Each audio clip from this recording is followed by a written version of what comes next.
passion for two things in my life. First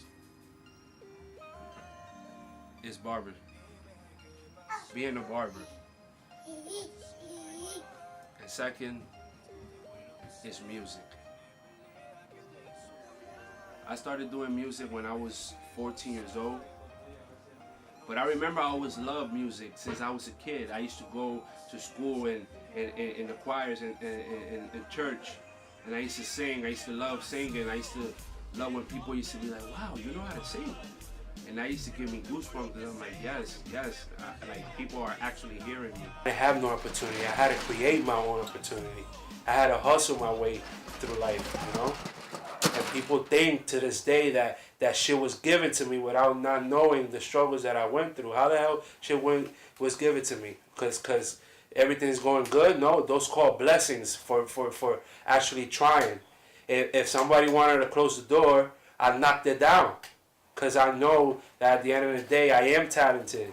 Well, I met Mac. Mac was my student, was a biology student. And I know him as Mr. Pacheco, that was his name. I know because he was in my grade book.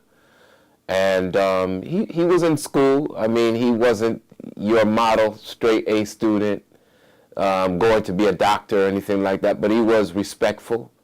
He came to school, but I also knew his passion was music. I knew his mind was in the right, he was in love with the music, but I didn't know that he was actually that talented. I'll be real with you. Mm-hmm. And so now, and I'm like, oh my God, I'm actually listening to his vocals, and he's actually good. But before, I thought it was just, you know, playing around and whatever, but he stood serious, and his support system is bigger now, again, because of experiences. Because at the end of the day, all we have is each other. And now it's like we're all pushing each other to do what we want to do. Well, it started always as just an attraction to music, how someone likes a certain artist so much. He'd talk about an artist nonstop, and every time he found a new artist, he'd let me know about it. And he'd always tell me, I want to do this, I want to do this. And yeah, he's come as far as he has now. Proud of him. I always knew that I didn't think that he would take it to, you know, where he's at today, you know, thank God. But I always used to hear him in the shower, and I always used to make jokes, you know, like the house could be burning down and you'll be singing, and, you know, we'll all burn and you won't help us because you're over there singing your heart out and shit, you know. And I remember walking to school one day, and there were gunshots were ringing, and I'm telling him, like, hey, did you hear the gunshots? And he's just singing there like, hey, hey.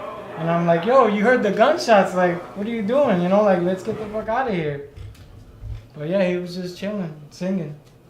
What I love about him, I could tell you, and I think we have this in common, is that, again, never let people change you, because I think we live in a generation where we're being told this is what you have to look like to make it, or this is what you have to sound like to be popular, and he is totally against it. He's himself, and that's it. Make it or break it, he's going to be himself. Never change that. And I think that is what I grasp, and I hope he doesn't ever change. Don't let anybody tell you what you need to be or look like or do to make it. Make it because you're talented and you stay true to yourself. And that's where you're going to go far.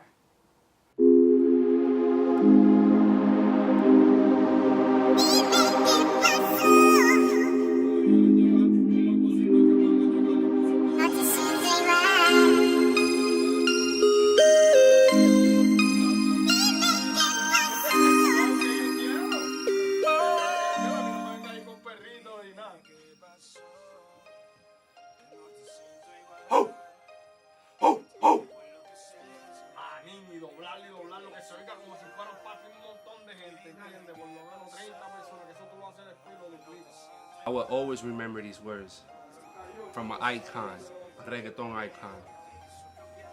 And it's in Spanish, and it says, El camino es duro, pero solo el duro se queda en el camino. Meaning, the path is not easy, it's hard. But only those that has a hard heart and that are hard will stay in that path. People that are strong will stay in that path. And this is my path. So